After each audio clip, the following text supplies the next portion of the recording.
दर्शक महानुभावहरू, हाम्रो बीचमा हुनुहुन्छ सङ्घीय सांसद महेश्वर गहतराज अथक। उहाँ नेकपाको केन्द्रीय सदस्य, साथसाथै यो क्षेत्रमा महत्त्वपूर्ण काम गर्नुभएको छ। विशेष गरी उहाँको क्षेत्र नम्बर 1 बाँकेको क्षेत्र नम्बर 1 मा रहेर उहाँले विभिन्न घर दैलोदेखि लिएर विभिन्न आगलागीका समस्याहरूको समाधानदेखि लिएर र विभिन्न जनतासँग प्रत्यक्ष जोडिनु भएको हामीले देख्दै र हेर्दै आएका छौँ।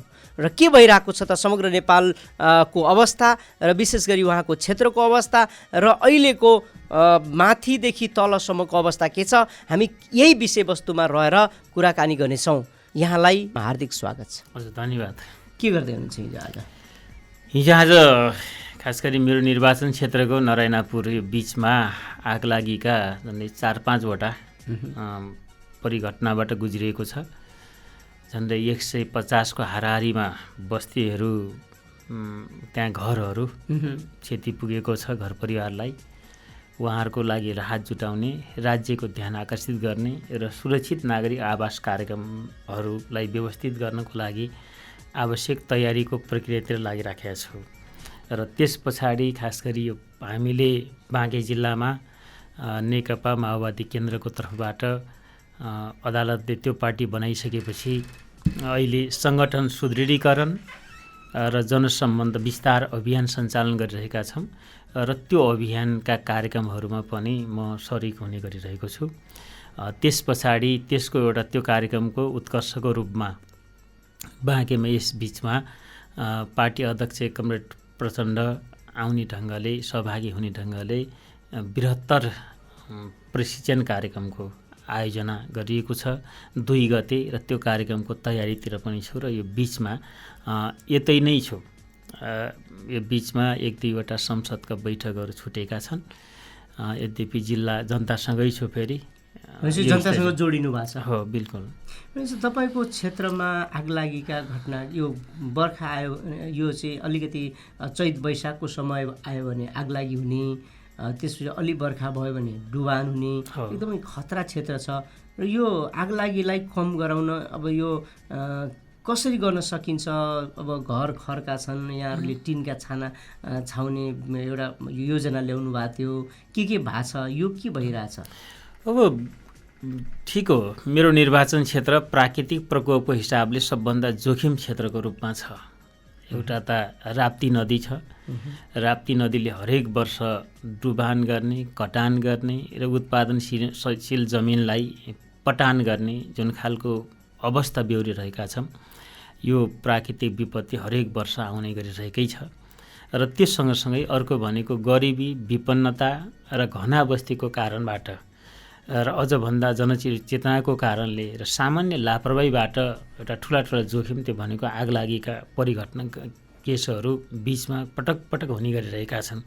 यही कुरालाई मध्यनजर गरेर मैले निर्वाचित भइसके पछाडि एउटा नारा मेरो निर्वाचन क्षेत्रमा एउटा कार्यक्रमलाई अगाडि सारे। त्यो भनेको विद्यालयबाट टिनका छाना विस्थापित गर्ने र विद्यालयहरू भोलि विपदको बेलामा तिनीहरू सुरक्षित सेल्टरको रूपमा पनि प्रयोग गर्न सकियोस्। तत्कालीन रूपले विपद व्यवस्थापनको लागि पनि काम गरौँ। त्यसो गर्दाखेरि विद्यालय भवनहरू डुबानमुक्त र टिनका छानाबाट मुक्त गर्ने अभियानलाई मैले चलाएको थिएँ।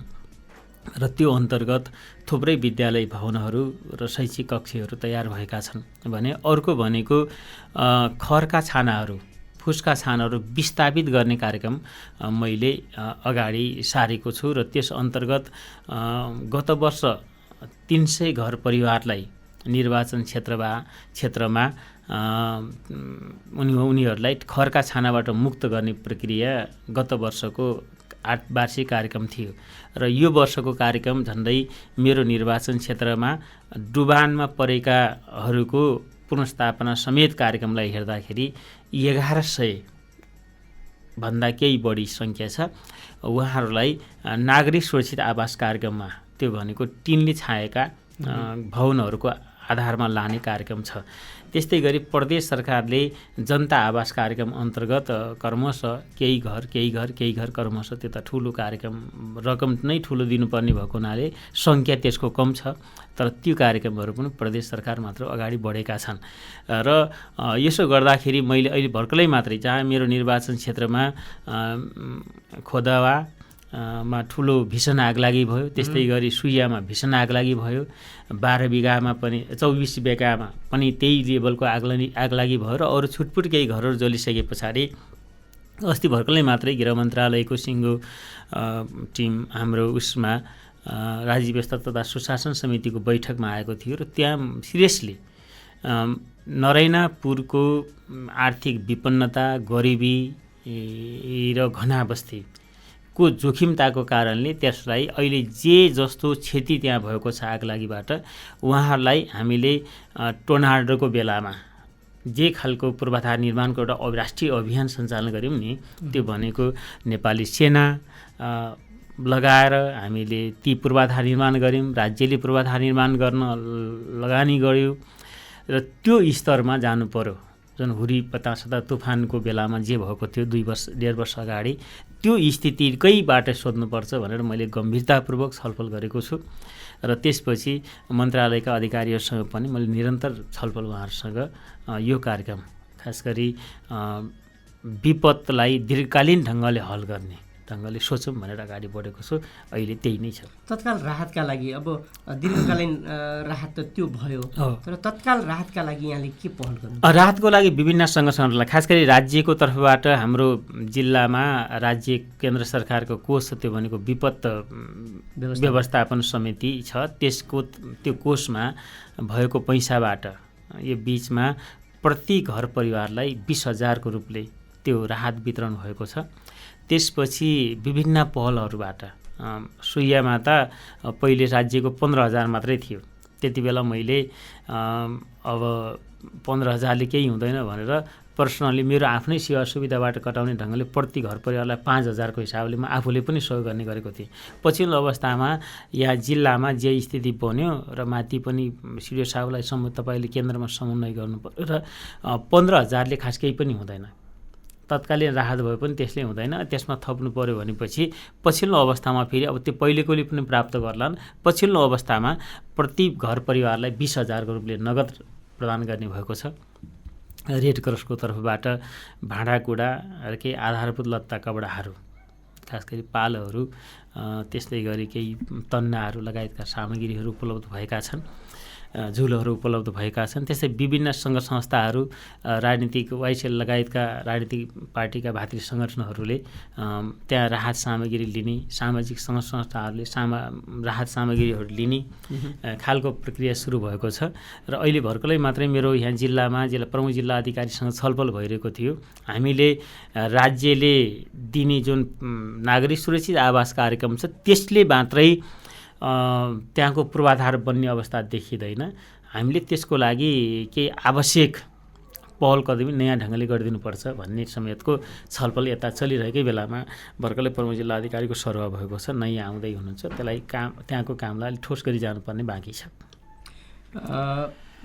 तपाईँको क्षेत्रमा हामी अघि नै कुरा गऱ्यौँ, राप्ती बगिराखेको छ, तटबन्धन पनि एकातिर भइरहेको स्थिति छ र अर्कोतिर यहाँले जुन निर्वाचित हुने बित्तिकै तीनटा कुराहरू ल्याउनु भएको थियो होइन, त्यो तीनटा कुरामध्ये एउटा तटबन्धन चाहिँ एउटा सबैभन्दा महत्त्वपूर्ण थियो, त्यो चाहिँ हुँदै गरेको छ र यो अलावा यहाँले के गर्नुभयो? अब मेरो निर्वाचन क्षेत्रको मैले यहाँहरूसँग पहिले पनि छलफल गर्ने बेला भन्ने गरेको छु, 3वटा कुराहरू मेरो निर्वाचन क्षेत्रका 3वटा मनोविज्ञानहरू छ। एउटा सामान्यत मतलब एउटा राम्रो विकासको एउटा गति अगाडि बढिसकेको, सम्पूर्ण काम ट्र्याकमा एउटा लाइनमा गइसकेको कोलपुर, जसलाई हामीले भोलिको एउटा आधुनिक विकसित र एउटा ट्रान्जिट सहरको रूपमा सोचिरहेका छौँ, त्यसको हिसाबले केही कामको पूर्वाधारका कामहरू अगाडि बढेका छन् भने त्यस्तै गरी नरैनापुर जो पिछडिएको क्षेत्रमा समेत सूचीकृत छ त्यसलाई मूलधारमा ल्याउन छ। त्यसलाई मूलधारमा ल्याउनको लागि सडक पूर्वाधार, विद्युतीकरण र तटबन्ध, त्यसपछि शिक्षा स्वास्थ्यका पूर्वाधारहरू है। म त्यो स्थिति हेर्दाखेरि अब नरायणापुर राज्यको मूलधारमा आइसक्यो। त्यो भनेको सडक पूर्वाधारबाट विद्युतीकरणको हिसाबले मूलधारमा आइसक्यो। हामी यो वर्ष सबै टोल बस्ती जनताको घरको अगाडिसम्म बत्ती पुर्याउन सक्ने लक्ष्यका साथ त्यहाँको सम्पूर्ण ठेक्का टेन्डर भइसकेको अवस्था छ विद्युतीकरणको सन्दर्भमा। त्यस्तै गरेर तटबन्धको हकमा आज तपाईँलाई भर्खरै मात्र अहिले हाम्रो गुरु योजना स्वीकृत भएको छ। त्यस पछाडि म पहिलोपटक हजुरको यो लोकप्रिय सञ्चार माध्यमबाट जनतालाई जानकारी गराउने अवसर मिल्यो। त्यो भनेको राप्ती नदीको गुरु योजना तयार भएर त्यो स्वीकृत भएको छ र त्यसलाई जुन राप्ती निकायहरूले हामीलाई पैसा दिने भनेका छन्, भारतले भनेको छ, कुवेत, साउदी अरबले भनिरहेको छ, त्यहाँ हाम्रो प्रपोजल समेत गइसकेको छ र राज्यले गुरु योजना स्वीकृत गरेको छ झन्डै 9 अरबको। भर्खरै यो म पहिलोचोटि तपाईँलाई यो माध्यमबाट जानकारी गराउँदैछु। यो बाँकेवासीको लागि र हाम्रो उत्पादनशील जमिन बचाउने र राप्ती नदीलाई मानवीय सेवामा प्रयोग गर्नको लागि जुन गुरु योजना तयार भयो यो एउटा महत्त्वपूर्ण उपलब्धि हो, जसलाई हामीले धेरै ठुलो पहल, धेरै ठुलो लामो छलफल हामीले गरिरहेका थियौँ। राप्ती नदीलाई सामान्य तुनतान मात्रै नगरौँ, प्रत्येक सानो अलिकति जाति जान्छ, जाति भत्किन्छ, त्यति तटबन्ध गर्यो, फेरि अर्कोतिरबाट फेरि नदीले आफ्नो आकार फरक बढाइराखेको छ, कटान हरेक वर्ष कटानको कटान भइराखेको छ। त्यसो गर्दाखेरि गुरु योजना मार्फत नै यसलाई अगाडि बढाउनु पर्यो। सानो पैसा होस् या ठुलो पैसा होस्, गुरु योजना तयार गर्ने मात्रै त्यसलाई लगाउनु पर्यो भन्ने हाम्रो आशय थियो। त्यो स्वीकृत भएको छ।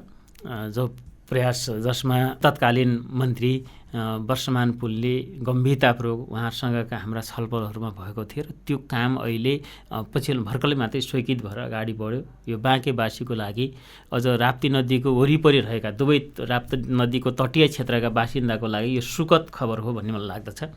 त्यस्तै गरेर अर्को भर्खरै मात्रै अहिले सम्माननीय प्रधानमन्त्रीजीले अस्ति भर्खरै मात्रै यसका कैयौँ प्रक्रियाहरू त बाहिरको बाँकी छ। मेरो निर्वाचन क्षेत्रको फेरि मैले धेरै प्रक्रिया अगाडि बढाइसकेको छु। डिपिआर तयार गरिसकिया छ। आइमा आफै पछि लागेर आइ गरेर त्यसको प्रतिवेदी मात्रै आउनु बाँकी छ। प्रतिवेदन आइसक्यो भने जङ्गल कटानको प्रक्रियामा हामी लागिहाल्छौँ। किन राज्यको एउटा गौरवको आयोजनाको रूपले अहिले 165वटा निर्वाचन क्षेत्रीय सडक बनेको छ। त्यसो गर्दाखेरि नरायणापुरलाई मेन हाइवेसँग जोड्ने, त्यो भनेको नरायणापुरको घोडदैयादेखि जो भारतको सीमासँग जोडिएको गाउँ हो, त्यो गाउँदेखि सिधा उनीहरूलाई मेन हाइवेसँग जोड्ने, त्यो भनेको 25 किलोमिटर सडक हो। अहिले नरायणापुरका मानिसहरू नेपालगञ्ज भएर अगैया जाँदाखेरि 111 किलोमिटर, फतेपुर, बिनौना, बैजापुर भएर जाँदाखेरि 53 किलोमिटर हो। जो 25 किलोमिटर हुने बित्तिकै त्यहाँको जनताको जीवनस्तर र अझ भन्दा भोलि हामीले छोटी भन्सार पनि त्यहाँ बनायौँ भने त्यहाँको एउटा व्यापारिक मार्ग नै त्यो नयाँ मार्ग हुन्छ, जसले दाङ सल्यान समेतलाई त्यो मार्गले महत्त्वपूर्ण राहत गर्न सक्छ। हाम्रो जिडिपी बढ्ने र हाम्रो मतलब उत्पादन सम्बन्ध नयाँ ठाउँमा हुन सक्ने, हाम्रा आर्थिक सम्बन्धहरू नयाँ हुन सक्ने आधार त्यो सडक मार्फत हुँदैछ। र यीहरू भए र राप्ती नदीको मेन पुलको सन्दर्भमा पटक छलफल भएको छ। छलफल गरेर त्यसको डिपिआर समेत डिजाइन समेत तयार भयो। 3वटा डिजाइनहरू छ र त्यसमध्ये कुन विकल्पमा काम गर्ने भन्ने छलफल यो राप्ती नदी हुलाकी सडकको खण्डमा छ। अर्को फेरि राप्ती नदीको एउटा ठुलो वैकल्पिक पुल मलाई लाग्छ अबको 10-12 महिनामा हाम्रो वैकल्पिक पुल जुन मधुवाघाटमा बिनौनामा बनिरहेको छ, त्यो पुल अबको 10-12 महिनामा त्यो चल्तीमा आउँछ। त्यसो गर्ने बित्तिकै हाम्रो फेरि अहिले सिर्फ सिक्टा मात्रै छ भने सिक्टा सिँचाइको हेडबक्स हो, त्यो त सिक्टा सिँचाइको हेडबक्स हो, त्यसले पुलको पनि काम गरेको छ। तर त्यो पुल बन्यो भने जो टुवेको पुल, राम्रो पुल बन्दैछ, साथीहरूले कहिले हेर्नु पनि होला तपाईँहरू गएर, त्यो भयो भने बाँके जिल्ला मूलधारमा टोटल्ली आउँछ भन्नेमा म छु। र त्यसपछि शैक्षिक पूर्वाधारको हिसाबले मेरो निर्वाचन क्षेत्रमा म निर्वाचित भइसकेपछि, किनकि त्यो सिक्टा सिँचाइ आयोजना राष्ट्रिय गौरवको ड्रिम प्रोजेक्ट हो यो है, एउटा बाँकेवासीको भाग्य र भविष्य भएको हुनाले अब यसबाट प्रतिफल लिने जनशक्ति चाहिन्छ भन्ने सोचेर मैले कृषिलाई प्राथमिकता दिएको छु शिक्षामा। प्राविधिक धार, तर प्राविधिक धारको पनि कृषिलाई। त्यसो गर्दा म निर्वाचित भइसकेपछि मेरो निर्वाचन क्षेत्रका 3वटै पालिका प्राविधिक धारमा गएका छन्। लक्ष्मीमावि कोलपुर, पहिलो वर्ष हामीले बनायौँ। दोस्रो वर्ष यो लक्ष्मी मावि बर्दुवा कचनापुर, लक्ष्मी मावि बर्दुवा होइन, लक्ष्मी मावि मधुई कचनापुर। र तेस्रो वर्ष गएको वर्ष यो आर्थिक गएको वर्षमा हामीले जय किसान मावि नरायणपुर, जहाँ कृषिधारको पढाइ प्राप्त गरेर त्यसको पढाइ समय सुरु भइसकेको छ। सबभन्दा बढी जमिन भएका 25, 26, 27 बिघा जमिन भएका विद्यालयलाई कृषिधारमा लिएर एउटा नयाँ खालको पढाइ सुरु भइसकेका छ। खास गरी केन्द्र सरकारले अलिक केही पहिलेदेखि काम थालेका र काम ढिलासुस्ती भएका थिए र मेरो निर्वाचन क्षेत्रमा एक पालिका एक 1500 को हस्पिटलको कन्सेप्ट अनुसार एउटा नरेनापुरमा हस्पिटल कम्प्लिट भयो। त्यस्तै गरी राप्ती सोनारीमा पनि हस्पिटलले 1500 को हस्पिटलले पूर्णता प्राप्त गरेको छ भने यो कोलपुरमा 1500 को हस्पिटलको मैले भर्खरै यसै वर्ष शिलान्यास गरेर त्यसको काम सुरु भएको छ भने शैक्षिक पूर्वाधारको हिसाबले यी कामहरू हुन्। अरू साना मसिना पूर्वाधार निर्माणका कामहरू त व्यापक नै भइरहेको छ। यहाँले पटक पटक भन्ने गर्नुभएको छ तपाईँको क्षेत्रमा विशेष गरी राप्ती सोनारी र नरेनापुरमा बत्ती त पुग्यो तर मिटर लिन आउँदैनन् मान्छेहरू होइन। अब यो समस्यालाई कसरी समाधान गर्नु? अब कस्तो हुन्छ भने यो हुँदो रहेछ भने म आफूले अनुभूत गरेको म त मान्छे विकास गयो भने त्यसबाट प्रतिफल लिने चेतनाको विकास पनि गराउनु पर्दो रहेछ फेरि है। त्यसले म अहिले मेन जो हुलाकी सडक अहिले मेरो त निर्वाचन क्षेत्रमा 2टा हुलाकी सडकका खण्डहरू छन्। एउटा लिङ्क रोडको रूपमा गयो नरायणपुरको कटकोइयासम्मको भने अर्को मेन हुलाकी सडक अहिले बाँकेको सबैभन्दा राम्रो सडकको रूपले डेभलप हुँदैछ, जो अस्पाल सडक पिचको रूपले। त्यो सडकको वरिपरि सानो एउटा घुम्ती राखेको छ भने पनि मलाई खुसी लाग्छ, यो सडकको महत्त्व बुझेछ भनेर के। त्यसो गर्दाखेरि विद्युतीकरण भयो, जनताले मिटर लिन, अझ भन्दा कृषि क्षेत्र हो त्यो, कृषि मिटर लिन, घरमा घरायसी प्रयोजनको लागि मिटर लिन जनताको चेतनाको कारणले अभाव गाह्रो भएको छ। त्यसैले अहिले म हरेक छलफलहरूमा जनतासँगको भेटघाटमा प्रत्येक विकासलाई हाम्रो समृद्धिमा बदल्नुपर्छ। हामी धनी हुने, हामी सुखी हुने कुरामा बदल्नुपर्छ, नत्र भने त्यसलाई त्यसमा बदल्न सकिएन भने त त्यो विकासले हामीलाई प्रतिफल दिएको हुँदैन। राज्यले यति ठुला पूर्वाधारहरू बनायो, त्यो त तपाईँहरूलाई धनी बनाउनको लागि बनाएको हो नि। धनी बन्नलाई के गर्नु पर्यो भन्दा किन प्रत्येक जनता फेरि विगतको भन्दा खर्च, जब विकास हुन्छ खर्च जनताको बढेको हुन्छ। हिजो मान्छे त्यहाँबाट बिहान हिँडेर म 4-5 बजे नेपालगञ्ज बास आउँछु भन्ने मान्छे अब त 1 घन्टामा आइपुग्छ यहाँ। तर 1 घन्टामा आउँदाखेरि त पैसा तिरेर आउनुपर्छ नि। मैले भाडा तिर्नुपर्छ कि पर्दैन? भाडा तिर्ने पैसा त कमाउनु पऱ्यो नि जनताले है। विद्युत हिजो के हुन्थ्यो भने विद्युत बाल्नु पर्दैन थियो, टुक्की बाले भइहाल्थ्यो, मट्टितेलमा अलिकति खर्च हुन्थ्यो, निभाउँथे, अरू जोखिम त थिए। तर के छ भने अहिले त बत्ती बाल्नुपर्छ, तर त्यो बत्तीबाट त प्रतिफल दिनु पऱ्यो नि। हाम्रो अगाडिको हरियाली तरकारी लगाउनु पऱ्यो, किनकि तरकारी लगाउने बित्तिकै बाहिर तरकारी किन्नु परेन, तरकारीमा पहिले जाने पैसा बच्नै भयो। त्यसैले अहिले जनतासँग मैले यी मसिना कुराहरूको बारेमा तपाईँहरू धनी बन्नुहोस् है, यी तपाईँहरूलाई देखाउन लागि बनेका होइन, तपाईँहरूलाई धनी बनाउनको लागि राज्यले बनाएका पूर्वाधार हुन्। मेरो अहिले छलफलै उहाँहरूसँग त्यो छ। त्यसो गर्दाखेरि अहिले पछिल्लो अवस्थामा मिटर लगायतका कामहरू अलि बढेको छ। तैपनि फेरि कहिलेकाहीँ के हुन्छ भने म विद्युतको टिमहरू पटक पटक लिएर गएको हुन्छु। हाम्रो साथीहरू, कर्मचारी साथीहरू, मान्यज्यू तपाईँको क्षेत्रमा तपाईँले यति ठुलो मेहनत गरेर विद्युतीकरण गर्नुभएको छ, अलिकति काम ढिला सुस्ती भयो भने हामीलाई फिल्डमा ल्याइहाल्नुहुन्छ, तर तपाईँको जनताले बत्ती बाल्ने भएन भने तपाईँ नलाग्नुहोस् कि अहिले हामीलाई दबाब नदिनु न, अन्त पनि गर्नु छ भन्छ कि साथीहरू। होइन, बालिहाल्छ नि, देख्नु होला। त्यो गर्दा राप्ती सोनारीमा हाम्रो अपेक्षाभन्दा व्यापक विद्युत प्राप्त गर्ने, मतलब मिटर जोड्ने काम भइरहेको छ। त्यो चेतनाले प्रभाव पार्ने हो। नरायणपुरमा अलिक गति धिमा भएको छ। मैले त्यहाँको जनप्रतिनिधिहरू, पार्टीका मतलब मानिसहरू, राजनीतिक कार्यकर्ताहरू, सबै पार्टीकालाई तपाईँहरूले एउटा गाउँमा अभियान चलाउनु, फाइदा लिने बनाउनुहोस्, आफ्नो जनतालाई सुखी र समृद्ध बनाउने अभियानमा तपाईँहरू लाग्नुहोस् भनेको छु। अब गति अहिले राम्रो छ सर।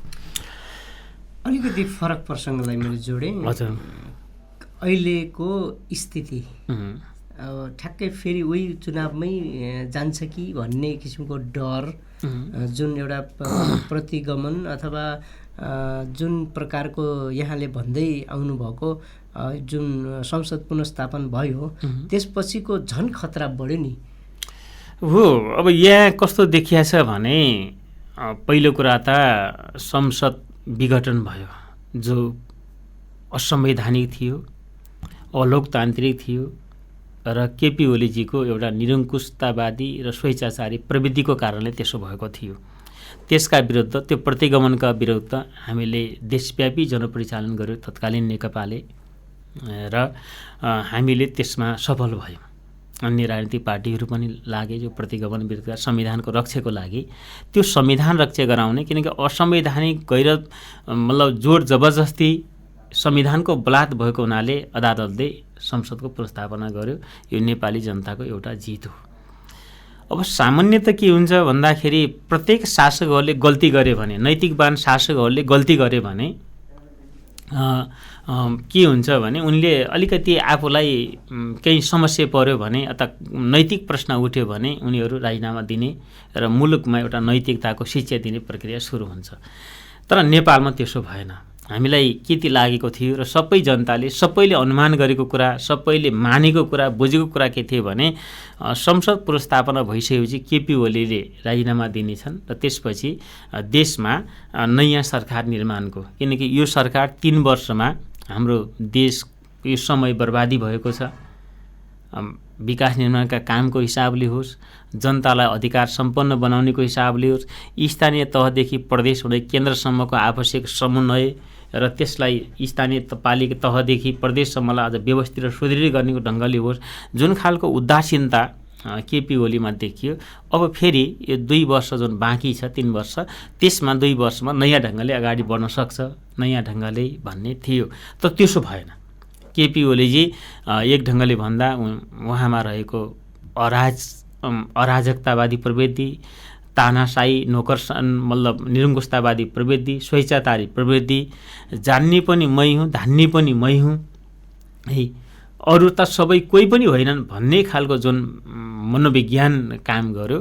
र त्यसमा पनि फेरि देशभित्रका प्रतिगामीहरू जो पुनरुत्थानवादीहरू छन् उनीहरूको पनि कतै न कतै साथ हुने विविध प्रवृत्तिमा रहेको यो सङ्घीयता, गणतन्त्र, धर्मनिरपेक्षता, समावेशी समानुपातिक प्रतिनिधित्व, सामाजिक न्यायका मान्यता मूल्यहरूलाई, ती पिलरहरूलाई मन नपराएकाहरूको कस्तो छ भने यसलाई कसरी हुन्छ भत्काउने, यो कोर्स नै करेक्सन गर्ने भन्ने छ कि त्यो कोर्स करेक्सनको एउटा उनी डिजाइनमा केपी ओलीजी भएको हुनाले, त्यो डिजाइनको एउटा पात्रको रूपमा केपी ओली आएको हुनाले, त्यसको एउटा नेतृत्वको रूपमा अगाडि आएको हुनाले अहिलेको यो समग्र कोर्स नै चेन्ज गर्ने एउटा डिजाइन छ क्या नेपालमा। त्यो डिजाइनमा उहाँलाई आएको हुनाले उहाँले राजीनामा दिनु भएन। राजीनामा नदिइसके पछाडि राजीनामा मात्रै दिनु भएन, उहाँले तमाम खेल खेल्नुभयो फेरि, होइन, आफ्ना विभिन्न केन्द्रहरू लगाएर, अन्तर्राष्ट्रिय केन्द्रहरू, राष्ट्रिय केन्द्रहरू उहाँका लगाएर उहाँले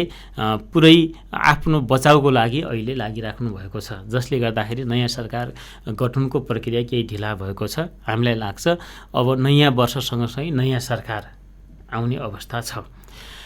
यदि नयाँ सरकार संसदले दिन सकेन भने फेरि केपी ओलीले जता लिन खोजेका छन् मुलुक, त्यो मुलुक भनेको केपी ओलीले चुनावमा लिन खोजेका छन्, सारा त उनले लिन खोजेको दिशामा पनि जान सक्छ त्यसलाई पनि।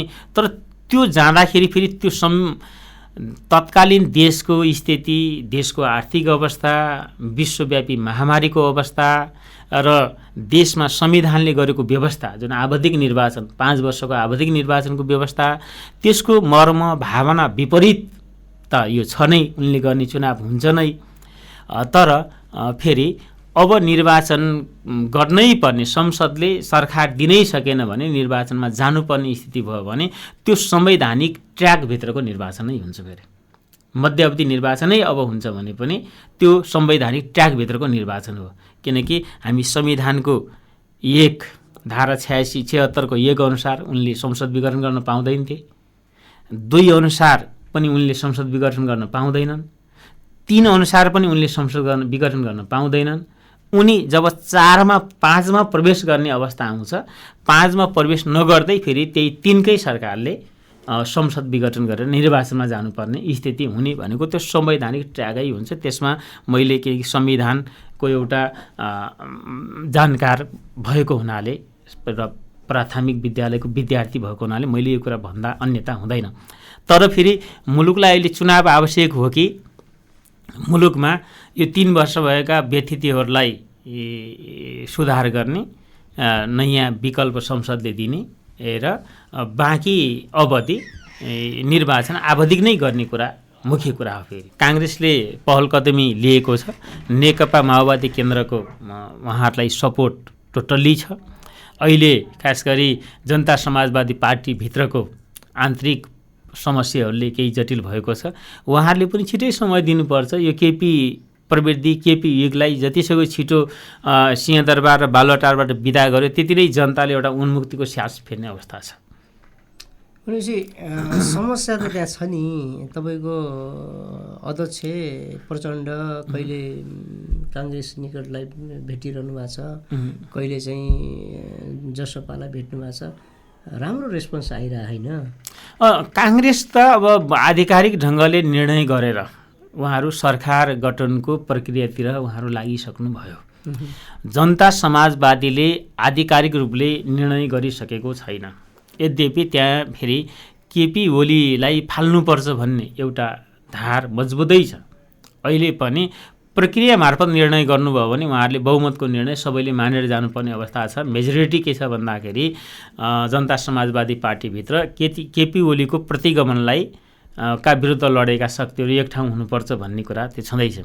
अब केही नेताहरू फेरि केपी ओलीसँग यो बिचमा बार्गेनिङ र मोलमोलाई अलिकति भएको हुनाले त्यो केपी ओलीसँगको मोलमोलाई र बार्गेनिङको हकमा केपी ओलीको अन्तिम डिसिजन के हो त भनेर पर्खिएको जस्तो अवस्था पनि देखिएको छ। त्यसैले त्यो स्थितिबाट हेर्दाखेरि केपी ओलीसँग भएका बार्गेनिङ र मोलमोलाइका स्थितिकोबाट हेर्दा यो छिटै टुङ्गेला नटुङ्गियो भने उहाँहरूलाई नै अप्ठ्यारो हुन्छ। उहाँहरूलाई नै जनताले किन यसो गरिराखेका छ भन्ने कुरा हुन्छ। किनकि हामीले त भनिरहेका छौँ हाम्रो पार्टीले त ल तपाईँहरू नै आएर सरकारको नेतृत्व गर्नु न, त्यसको लागि काङ्ग्रेसलाई तयार गर्नुहोस्, हामी त तपाईँहरूको लागि पनि तयार छौँ नि। किनकि हामी त संविधानको रक्षे, लोकतन्त्रको रक्षे र अहिले संहिताको रक्षे, समावेशी समानुपातिक प्रतिनिधित्वका यी उपलब्धिहरूको रक्षे गर्ने कुरामा, धर्मनिरपेक्षताको रक्षे गर्ने सवालमा हामी तपाईँलाई सहयोग गर्छौँ। तर सवाल के छ भने तपाईँहरूले काङ्ग्रेसलाई तयार गराउनुहोस्, तपाईँहरू नेतृत्व गर्नुहुन्छ नि त भनिसकेपछि यो त उहाँहरूको लागि अझ थप अवसर पनि हो नि। त्यो थप अवसर पनि हो नि। त्यसैले त्यस अर्थमा उहाँहरूमा छिटै अब सद्बुद्धि आओस्। अन्तमा के भन्न चाहनुहुन्छ? अन्तमा यहाँहरूसँग अलि लामो समय पछाडि पछिल्लो प्राकृतिक विपदमा यो निर्वाचन क्षेत्र परिरहेको छ। सबै जनताप्रति मेरो सहानुभूति छ र विपदमा परेकाहरूको पुनर्स्थापना र उहाँहरूको उद्धार कार्यको लागि निर्वाचन क्षेत्रमै बसेर म लागिरहेको छु। केन्द्रमा पनि पहल गरिराखिएकै छ। यो कुरा तपाईँको सञ्चार माध्यम मार्फत अगाडि जाने नै छ र अरू खास गरी देशको जुन राजनीतिक परिस्थिति छ त्यसमा नेकपा विभाजित गर्ने कुनै पनि हालतमा नेपालमा एउटा बलियो कम्युनिस्ट पार्टी हुन नदिने प्रवृत्ति र त्यसको नेतृत्व, त्यसको अहिले केपीकै काँधमा बन्दुक राखेर जुन प्रवृत्ति अगाडि बढिराखेको छ, जसले नेकपा त विभाजन गरेको र अहिले एमाले समेत पनि विभाजन गर्न लागिराखेको छ। केपी ओली नेपालमा बलियो कम्युनिस्ट पार्टी, कम्युनिस्ट शक्ति चाहँदैनन् भन्ने कुरा त्यसबाट अझ थप पुष्टि भइरहेछ। यसबाट जनता एकताबद्ध भएर कम्युनिस्ट विरोधी, एकता विरोधी, लोकतन्त्र विरोधी प्रवृत्तिलाई परास्त गर्न अलि बढी जुझारुपनका साथ लाग्नुपर्ने अवस्था देखिन्छ र यहाँले अब विषय राख्ने अवसर दिनुभयो, यसलाई धन्यवाद।